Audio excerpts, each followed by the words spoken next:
नमस्कार। इस वक्त हम सिवान जिला के गंगपुर सिसवन में उपस्थित है और हमारे साथ जो कलाकार जो व्यास जी मौजूद हैं, ये किसी परिचय के मोहताज नहीं है, फिर भी हम आपको बताना चाहेंगे कि तपेश्वर चौहान जी जो है उनके भगिना हुए और उनके शिष्य हुए हैं।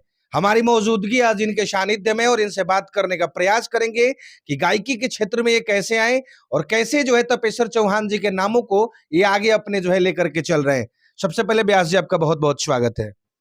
टाइम ऑफ सिवान चैनल में रउआ सबके बहुत बहुत स्वागत बाटे। हम बार बार प्रणाम करता नहीं कि रउआ सब उतना दूर से चल के तवाई में आइल बनी और का जानल चाहतनी पूछल चाहतनी बेफिक्र होकर पूछिए हमरा से। तपेश्वर चौहान जी के भगिना ही हुआ है। जी, हम स्वर्गीय तपेश्वर चौहान जी के आपन भगिना हई, वहाँ के बड़ बहिन के सबसे छोट लड़का हई। आप भी गाना गाते हैं? जी,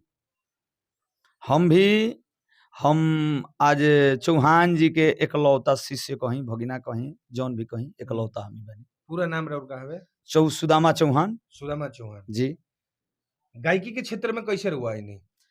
ई हमार मामा जी के देन ह। अच्छा। हमरा जरिए से ललसा रही, स्कूल में पढ़त रहनी तो बेरा हम मास्टर साहब लोग हमरा के गीत गवावे। तो जौना में हम आवस लोग गांव टोला मोहल्ला में मास्टर साहब लोग घूमे खातिर हमरा माई गरीबो करे कि मास्टर हमरा लइका के पढ़ावत नहीं सन, खाली गीत गवावत तारन सन, मना करी।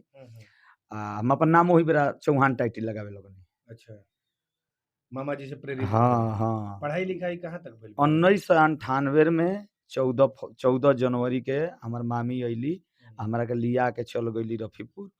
आ मामा के संग वही बेरा से रहे लगनी। मामा हमार नाम भी लिखवा दिलन जी हाई स्कूल में, 9th में नाम लिखवले रहले। 9वीं क्लास में पढ़त रहनी, लेकिन पढ़ाई में मन ना लागे। रतिया में प्रोग्राम में लेके चल जैसा दिनवा में स्कूल भेज देस, तो वही जी सहौली बजरिया के लगे दुर्गा जी के मंदिर बाटे, स्कूलिया में से आके मंदिरिया में रोज सुत जाई। आ रोज ओढ़न जाओ का चौहान जी और भगिना पढ़े आवत रहे, सुत जाता रहे, पढ़त रहे, सुत जाता रहे।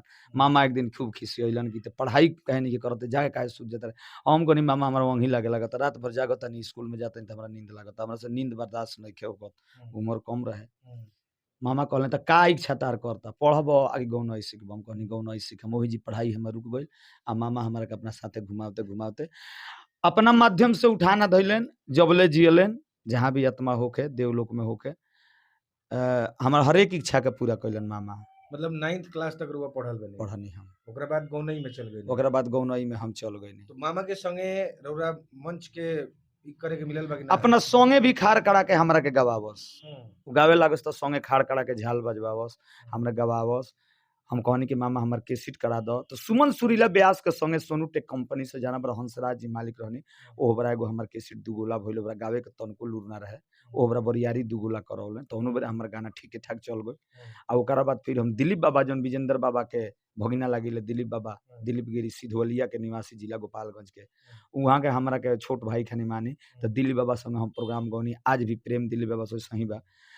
तो कहनी कि हम दिलीप भैया के संगे एगो केसिट गायम, तो विजेंद्र बाबा कहले कि अरे का दिक्कत बा, हमरो भगिना गाओ तही बा, तोहरो भगिना गाओ तही बाटे, दिलीप के संग वो केसिट हो जा। तो दिलीप गिरी के संगे एगो हमर मामा केसिट करौले, उहो केसिट हमर ठीक ठाक चलल। आ दिलीप बाबा संगे हम दुगोला लगनी गावे, गौनई गावे लगनी, जन हमरा के ब्यास बनावे में, आगे बढ़ावे में चौहान जी के साथ साथ हमरा विजेंद्र बाबा के भी योगदान बा। गिरी बाबा के आज भी हमरा गिरी बाबा उतना मानिल, उतना दुलार प्यार देले। आज भी हम वहाँ के विजेंद्र बाबा के ऐसे तो माने फोन पर कोई विजेंद्र बाबा कहिले, लेकिन वहाँ से बतियाइले तो विजेंद्र बाबा के हम मुंह में कह के संबोधित करिले आज भी। पहिलका स्टेज प्रोग्राम रउर कहाँ भइल रहे? जिंदगी के पहिलका प्रोग्राम दुगोला गौले रहने हम। कहाँ बा? सिसवा मठिया है जी पड़ेला हरनाथपुर के लगे, सिवान जिला में सिसवा मठिया हरनाथपुर के लगे। अजय गिरी एक जना रहले, बाबूजी के श्राद्ध में गौले रहनी, तो ओकरा गावे के लूर हमरा ना रहे, फिर भी हमरा के गवावे वाला रहलन हमरा मामा के बेंजू वाला कलामुद्दीन, जौन आज कलामुद्दीन मास्टर हमरा संगे आज भी बाड़े। डब्लू पाणे के ठेकैता मंजेश कुमार, मुरारपट्टी निवासी, तो डब्लू बाबा के ठेकैता मंजेश कुमार भी आज भी हमरा संगे बजावत रहे। झलवहिया में हमरा संग रहले राज मंगल भागड़ के, आज भी राज मंगल हमरा संगे बाड़े। तो पहला दुगोला हम वही जी गौले रहनी शैलेश समदर्शी, शैलेश ठाकुर से। अच्छा। अब ओकरा बाद दुगोला के शुरुआत भइल तो खाली दुगोला हम गावे लगनी खाली शैलेश ठाकुर से, बड़ा निमन लगे हमरा। यही रेंज में यही गावते गावते हमार जौन टीम रहे तो ओ बड़ा जौन टीम रहे उहे टीम आजो बा। आज से उतना दिन बरिस पहले जौन टीम रहे उहे टीम हमारा आजो बा, हमरा संग उहे टीम काम करता। यही टीम पर हम खेसारी से भी दुगोला गौनी। हाँ, खेसारियों से और प्रोग्राम भइल बा? खेसारियों से दुगो लगौले बनी कहाँ हम। खेसारी से उनकरा कहाँ प्रोग्राम घर के भइल बा? लगे, उनकरा गांव के बगल में एगो भजावना पड़ेला है जी, मोहम्मदपुर के आगे जी भजावना मठिया पर रस्सी नहीं धूमल सी के गांव में। जी। तो भजावना में गोल बन गो श्राद्ध में, तो ओबरा उ रहे कि खेसारी के ओबरा गौनई हम बंद करा देले रहनी, बंद करा देला बंद करा देले रहनी। कैसे? उनका नाचल कूदल मय बंद हो, तो प्रसंग गाई हम।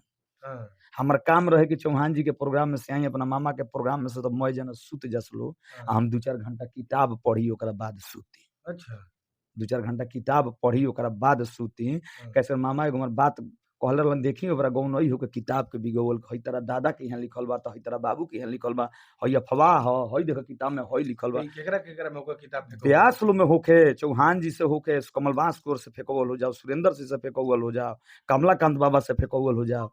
हाँ हाँ सब जना। तो हमू कहे कि हम पढ़े तबे न हमू किताबिया फेंके, सही तो बात। हम किताबिया ओकरा पढ़ी। हाँ। तो ओकरा प्रसंग में माने कोई ना बोले हमरा से, हम तो खेसारी जी से प्रोग्राम लग गई। खेसारी जी से प्रोग्राम भी भइल, हाँ आ तो खूब बढ़िया प्रोग्राम भइल। खेसारी जी से उखड़ा उखड़ी प्रोग्राम भइल, खेसारी जी से हेतना में गौनई होके, इतना लंबा ऊंचा हमार गौन रहे खेसारी जी के नीचे। ए बेरा परिश्रम रंग लौलस खेसारी जी जे ओ मुकाम पर पहुंचे खातिर जितना संघर्ष कर दिले बड़न, उतना संघर्ष कोई से ना होई। हम खुद देखले बानी कि तवाई चलता, पछुआ में एगो स्कूटी भी हमरा दुआरा पर, एगो मोटरसाइकिल भी पुरान उरान पड़ल भी है। वो मोटरसाइकिल से भैया केसिट लेके बक्सर, आरा, बिहिया, बलिया, भोजपुर, डिहरी तक लोग मोटरसाइकिल से अपना केसिट के प्रचार करस। बे? खेसारी बहुत संघर्ष किया है, हाँ। बहुत। उतना कोई से ना हुई, उतना संघर्ष करे वाला मर जी है आज के डेट में ना होकबे ना करी। जितना सुखनंदन जी याद करे खातिर उतना संघर्ष कइले बानी वेद पुराण के, हाँ तब बुझ जाए कि वो मुकाम पर पहुंचे खातिर वो से कम खेसारी संघर्ष नहीं कइले। क्या बात है। बहुत संघर्ष किया है। खेसारी जी से और पहला बार प्रोग्राम कब भई रहे? रुआ तपेश्वर चौहान जी के भगिना भी हैं, तो कब कार्यक्रम भई रहे खेसारी जी से? खेसारी भाई से प्रोग्राम होने के भई रहे, पहला कार्यक्रम भई रहे वही धूमल सिंह के गांव के लगे हाँ। भजावना मठिया बाटे मंदिर के जरी भई रहे। अच्छा एगो श्राद्ध में प्रोग्राम भई रहे, एगो औरत कोनो पुरनिया मुंह रहली, हाँ हाँ वही श्राद्ध में भई रहे। ऐसे भी खेसारी जी हमनी के बहुत बढ़िया मित्र भी हैं। अच्छा आज तो भी वो बेरा कितना रुपए में कार्यक्रम हो गए? वो बेरा हाँ। खेसारी जादू रहलन 7,000 में, अच्छा आ हम रहनी 6,500 में। और झूठ नहीं तो बोला? सही बात बोला तुमने। हाँ खेसारी जी से कब इंटरव्यू ले रहे हो तो पूछ ले। हाँ हाँ वो 7,000 में, हम 6,500 में रहनी। हाँ आ खेसारी जी के मुंह बेरा से जाना तनी है, बेरा अजीत हलचल चाहे कोनो कलाकार खेसारी के आगे पीछे घुमता लो, खेसारी भैया जिंदाबाद, खेसारी भैया जिंदाबाद, सब जना करता लो, चढ़ावल ढोलक हलो, जी जी चढ़ावल ढोलक हलो। हाँ खेसारी जी के लंगोटिया यार हई हम, हाँ, लंगोटिया साथी हई, हाँ। साथ में सीखे वाला। एक बगल कमलाकांत के टीम में खाड़ होके, कमला बाबा के टीम में खाड़ होके उ गावस, एक बगल चौहान के टीम में खाड़ होके हम गई। क्या बात है। संगे रहल बानी सन। तो ई कौना दशक के बात ई हो गइल 1900 सन 2001-2 के। हाँ 98 से गनी मामा कल वही बरस रहे खूब। कमलाकांत के इंगर प्रोग्राम होके ओकरा मामा के हमरा गाना हिट कइले रहे। भाभी ले निमन भी है, भाभी के बहिनिया, बाप रे बाप अखिया बनगिनिया। आ जना विजेंद्र बाबा के कहले रहनी चौहान जी की बात ना बुझंतम त बक बक ना करंतम, बुझंतम करंतम, ढहवंतम, खिचंतम, पटकंतम, कंपंतम, ई कुल बतिया कहले ओकरा हिट रहे मार्केट में। तो उन्हें से खेसारी जी कहीं कमला बाबा के टीम से? उन विजेंद्र बाबा संग ई कहस। हाँ आ जब कमला बाबा से होके त कमला बाबा से ये बतिया कहस चौहान जी हिट रहे। हाँ आज खेसारी लाल यादव चौहान जी के मौसा कहस, मौसा के रिश्ता रख हाँ मौसा मौसा मौसा हई बतिया, मौसा हो बतिया। हाँ मोबाइल के जमाना ना रहे। हाँ। खेसारी लाल संग माने अच्छा खासा हमरा लगा, अच्छा व्यवहार के धनी आदमी है व्यवहार का खेसारी जी। धनी। आज भी उनकर भाई बरन हृदय भैया उहो भी चिन्हलन, मंगरू चाचा भी हमरा के आज चिन्हलन। आज बातचीत होला कि ना हाँ खेसारी जी से? डायरेक्ट बात ना होला, कुछ जी। साल 2 साल पहले बात होत रहे। अब फोन कइला के बाद इतना ना पिए हो गइल बाटे लोग, उनकर के उहे फोन लोग कर तो उठा उहे लोग उठा लेला फोनवा जल्दी कितना बात। दिन तक वहां से डायरेक्ट हुआ बात भइल बा हम खेसारी जी से? बात वहां से भइल बाटे हमरा फिल्म जान तेरे नाम आई रहे तब तक हम बात भइल उनकरा से, भइल बा। तब तक उनकरा से बात भइल। ओकरा बाद पियो ढेर जना हो गइल। हाँ तब तो फोन कइला के बाद अभी उनकर नंबर भी हमरा मोबाइल में बा। हाँ हाँ, तो बात कइला के बाद अब हो जाला कि उनकर पियो ज्यादा उठा लेला। हाँ। आ तनी कहे के मतलब बाटे कि हमनी के पुरान हई सन तो संगति। पहिलका मुकाबला भइल तो में 20 के पड़ रहे में 20 हमार प्रोग्राम हो रहे खेसारी लाल से। बे हां तो में अथी लेकिन ई हमरो अंदर ना रहे कि खेसारी लाल से 20 ओकरा खेसारी लाल कुछ ना रहले, हाँ हाँ कुछ ना। दिल्ली में जन खेसारी लाल इंटरव्यू में कहलन कि हमर बाबूजी लिट्टी चोखा पर, सही में लिट्टी चोखा के दुकान था दिल्ली में खेसारी लाल यादव के। हाँ, आ जितना जना कहता लोग बात बता दी कि खेसारी लाल लौंडा रहले, हाँ, खेसारी लाल लौंडा रहले। हाँ। तो जनता बाजार करके सब ना ए भाई हमरा संगे उ सयान भइलन, हमरा बराबरी बराबरी को उनकर जन्म 1986 के होई। ना 84 के शायद उनकर जन्म हटे, वही सन के हमार जन्म हटे। हमनी के संगे रही हमनी के एक दूसरे के अच्छी तरह से जानी जाए, संगे बैठल सब हमनी के होके आ लोग कह देल चढ़ दे के लौंडा रहलन। ए भाई लौंडोई कहिया कइले बा जवानी उ खेसारी लौंडोई कहिया कइले हमरा सामने सियान भइलेन हम। हाँ एगो चीज रहे आगे बॉडी बनावे में, शरीर बनावे में बहुत मेहनती आदमी था। वो प्रोग्रामों में से निकल के मैदान होके जस भोर में तो लागो एक्सरसाइज करे, खेसारी लाल एक्सरसाइज करे लागो, पातर चितर शरीर रहे और जितना संघर्ष भी बहुत संघर्ष शरीर। हाँ बहुत मास आए, मास ना होत रहे जल्दी। संघर्ष बहुत ज्यादा संघर्ष कइले बड़न खेसारी। लोतना कोई से रही मर जाइलो आज के लोग, आज के लइका लोग, आज के जनरेशन में ऐसा कोई होइले नहीं के। बहुत संघर्ष अभी आज इस मुकाम पर खेसारी लाल यादव है कि मिले खातिर लोग तरसता उनकरा से। मेहदार में होइले अभी हाथना में बॉडी भई रहे, मेहदार में होइला ना बुलाहट भइल हमनी के कोई नहीं जा मेहदार में। लंगर जितेंद्र जियत रहलन, मतलब देख के खुशी भइल बैठनी सन उतना दूर खेसारी रहन तो दौड़ के आके गले लगौले हमनी के। क्या बात, गले लगोलो का स्टेज पर चढ़नी जा, मंदिर में ढुकर रहन, पूजा पाठ होत रहे, गांव के लइका कहना सन कि भैया खेसारी लाल से मिला दो, हमके मिला देतनी। चलो मंदिर में रहले में घुसनी, मंदिर में हाथ पकड़ के मंदिर में से बहरी निकाल लियनी, कहनी की तरह पुलिस फैन हमें सब तरह से मिलल चाहता रहन, सबको से मिले लगलन। तले गांव के लोग और उलट गइल देखे खातिर, कहनी की जल्दी मंदिर में भागो। ओकरा सुबह सुबोध रहत रहलन साथ में सुबह। हाँ बहुत सिकड़ी रहे आ वो बेरा के डेट में गाना ओवर चमक रहे वहां के उनकर गाना ओकरा हिट कइले रहे। अरे सानिया वाला हिट कइले रहे। तर लहंगा में एथी जनी लहंगा उठा के चलो हो तहार मार्केट लौकता। अच्छा अरे उनकर तो सऊदी रे भौजी भइल चाहे कि चूसता देवरा चूसता सारा हिट ट्रेंडिंग में सारा पूरा। हाँ फिल्मी दुनिया में गइला के बाद फिल्मी हमरा हंसी मजाक होके हमनी से फोन पर शाम के बात होके तो हंसी मजाक होके। लास्ट बात हमनी के भइल बटे जौना बेरा जान तेरे नाम फिल्म के शूटिंग खत्म भइल, हम फोन कइनी कहनी कि भाई कोनो नया फिल्म नहीं खे आवत, तो कहता ना कि भाई एगो जान तेरे नाम के शूटिंग कइले बानी विराज भट्ट के संगे, बड़ी सुंदर फिल्म बा, तनी एकरा के देखी हलो। वही बेरा बात भइल। तो कहे के मतलब कि बिजी आदमी बिजी हो गइले ढेर, तो हमनियो के तनी बतियावल उनकरा से कम क देनी जा।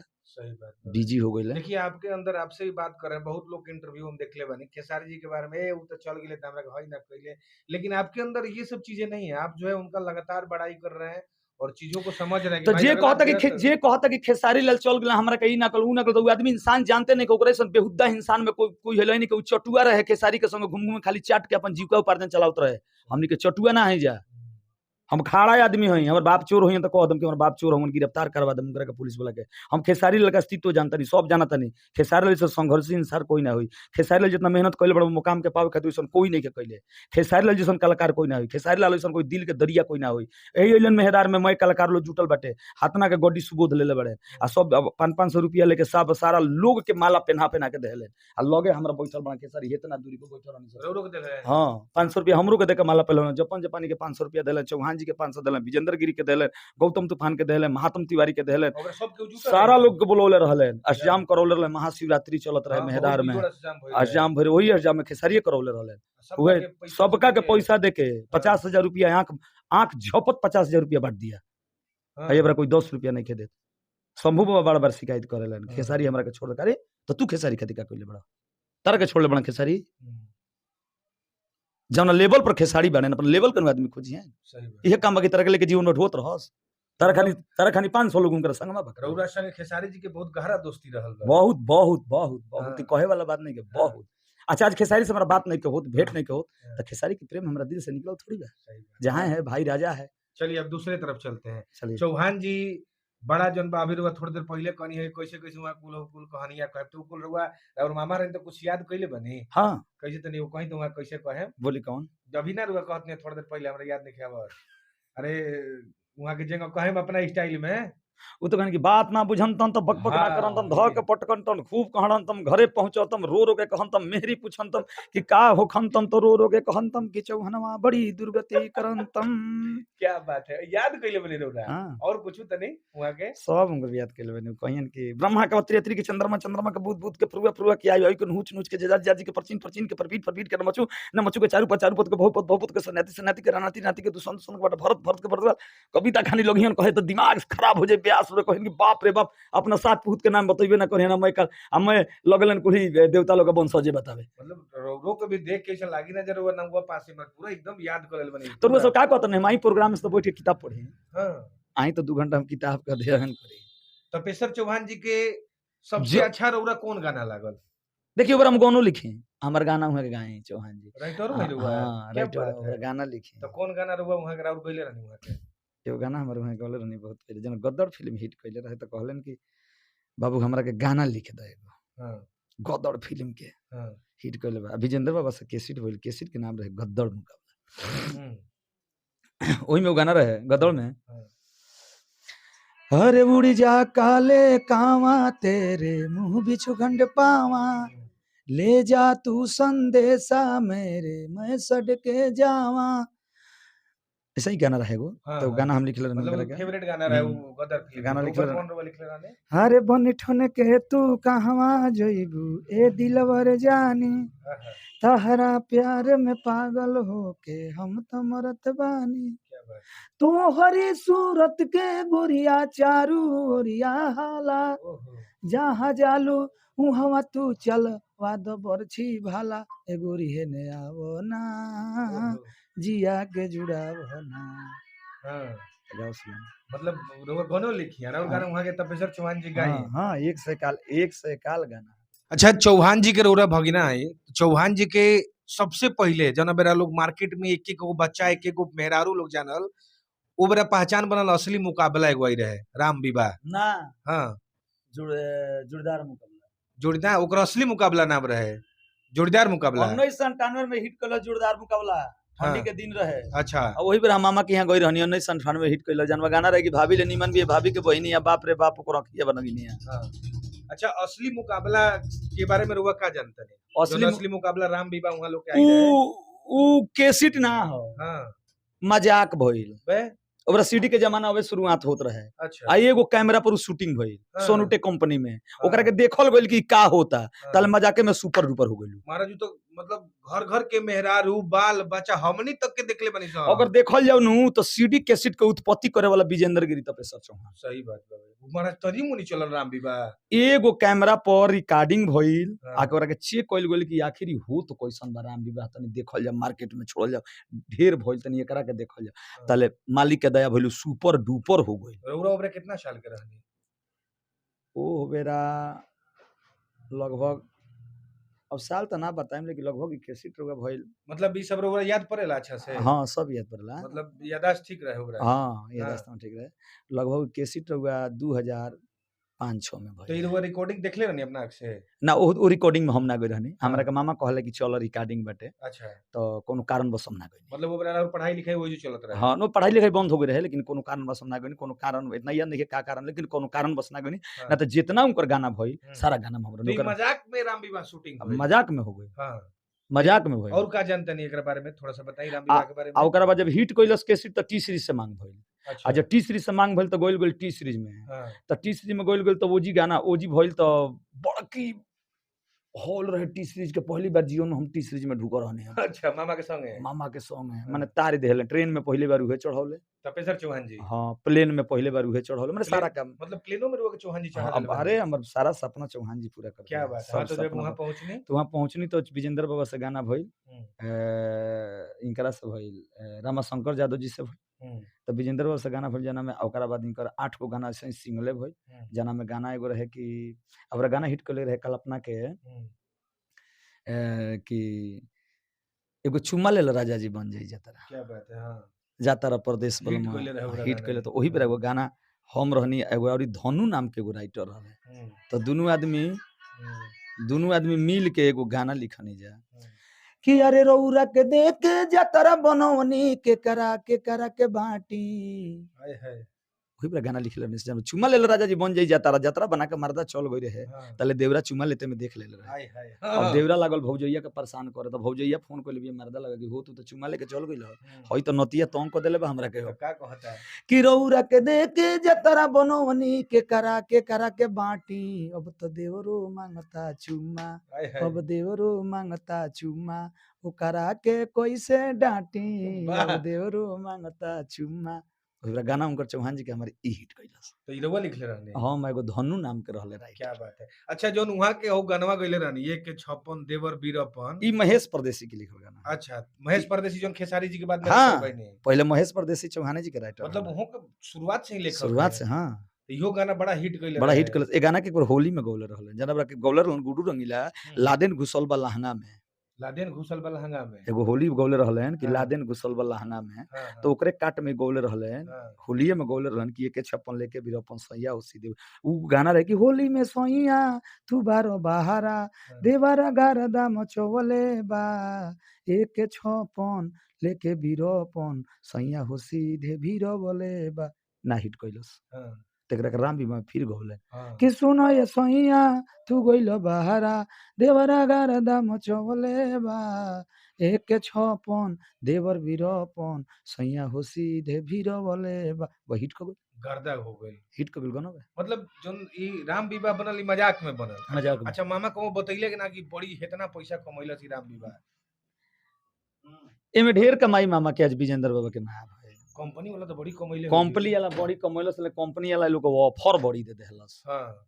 ये लोग के यहाँ तक ले ऑफर दे देहलस कंपनी वाला कि किसी भी कलाकार को पकड़ कर लाइए हाँ। हम खर्चा देकर कराएंगे उतना बड़ा कंपनी टी सीरीज ना टीसी से ना रहे ई रहे हाँ। सोनू टेक्स सोनू टेक से कॉल रहे कि अब किसी भी कलाकार को बुला कर लाइए हम हाँ। खर्चा भी देंगे और हाँ। कराएंगे हम अब पैसा कितना दिले कुछ मामा बता ना मामा ना बतला कुछ ना हम ना जाने कि मामा से अपना विशेष हम ना बोली अच्छा तो मामा ये बतैले कि इतना पैसा ई कमैले होई सोनू टेक वाला के सेटवा से ना ना अब चर्चा जेकरा से करस हमारा सामने कुल के बात के लेकिन चर्चा वो एगो अंदाज बताई जे कितना रुपए राम विवाह कमैले होई एगो अंदाज वो हम बता के उम्मीद टाइम वो बड़ा के टाइम उम्मीद करता नहीं करोड़ों धले होई ले ले नो हम करोड़ों से ज्यादा ऐसे कि ये ऐसा कैसेट रहे जे पूरा परिवार संगे बैठ जाओ लगा देव लोग कहाँ ना खूब चले कहाँ ना चले कहाँ ना चले कहाँ ही ना चलल हम मामा के सामने हम बैठत ना रहनी हाँ अच्छा अब रौरा बारे में चलम सा मामा के हो गइल हाँ।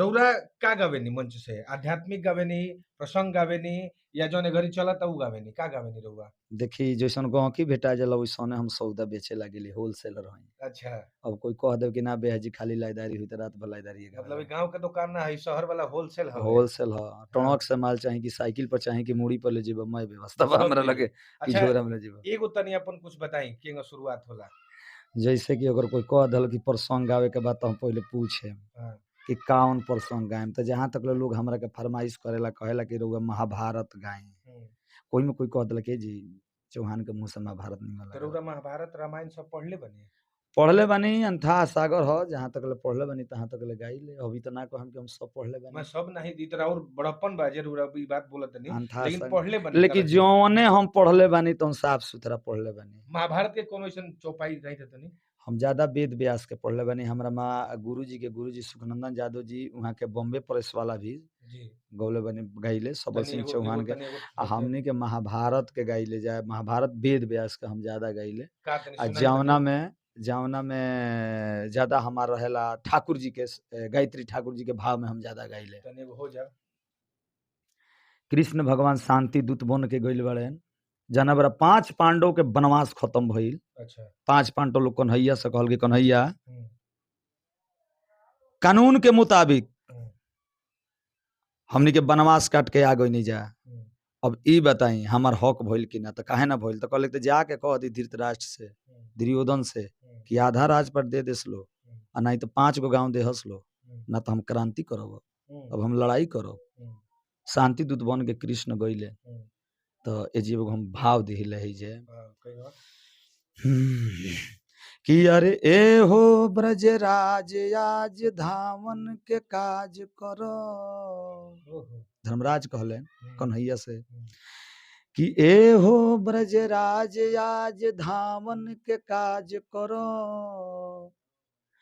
तो अब इतना बात जाके तू कही हो सफैया हौआ बड़ भैया बड़ैया तुहार होई ना चाही राजपाट दे देश 5 गैया तो आपस में मेल करस मत झमेल करस कि ठानस मत भाई शरण में लड़ैया आए हो जदुरैया मुदैया से कह दी हो कि हे बात कहले हा पांडव के भैया कृष्ण कहले कि धृतराष्ट्र से कि महाराज 5 पांडव और अपन हो तो हम है तो नियम के अनुसार 5 गो गांव दे दिया आधा राजपाट मंदिर दुर्योधन कहलस कि ना भगल राजपाट दे उ तो हमार भाई होइले ना हुए से जाके कह दो बिना लड़ाई के सुई के नोक पर बना दे ऐसा ही प्रसंग होला रहे ऐसा ही होला सोई तो नोक बराबर ना दे हम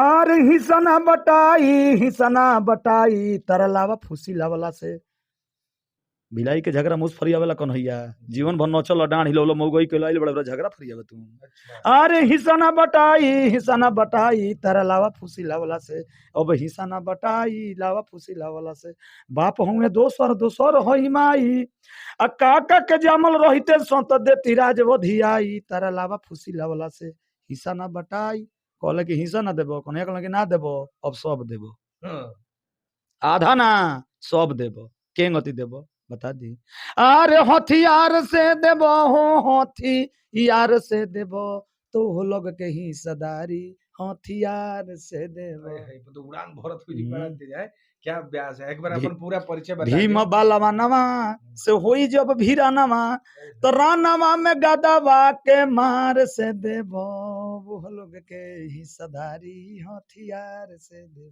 क्या बात है ये प्रसंग आज के गायकों के पास नहीं मिलेगा यही पर हम बेचाई देखिए एक बार तनी अपन परिचय फिर से बता दी हमार नाम सुदामा चौहान हम ब्यास ना है मनोरंजन के एगो साधन है हमारा नाम के आगे पीछे ब्यास ना लगेला कैसे कि ब्यास एगो बाड़े धरती पर जेकर नाम है शिरोमणि ब्यास सुखनंदन यादव क्या बात है हम ब्यास नहीं है सारा ब्यास लोग अपन नाम लिखेला कि फलना ब्यास चिलना ब्यास ठिनका ब्यास हमार ब्यास ना लिखेला कोई पोस्टरो बनावेला तो अपना मन से ब्यास लिख देला लेकिन चौहान ने लिखे नहीं हम ब्यास ना लेकिन सुदामा चौहान डायरेक्ट गायक सुदामा चौहान रहेला हम मनोरंजन के साधन हम ब्यास ना है हमार नाम सुदामा चौहान घर ग्राम पोस्ट गंगपुर सिसवा जिला सिवान बिहार हमार सरजू जी के किनारे घर बा जिसे सरजू जी के किनार पर बानी वैसे पानी के तेज मरद आई चलिए तो देखिए अभी हमारा संगे जौन बाबे सुदामा चौहान जी हैं यहाँ के मुख्य रूप से परिचय तपेश्वर चौहान जी के भगिना है वहाँ के शिष्य हैं और बात करेंगे तो बहुत कुछ बा लेकिन फिर कभी वो लोग से आगे के फिर चर्चा हुई और यहाँ के भी और गहराई से यहाँ के बारे में जानल जाई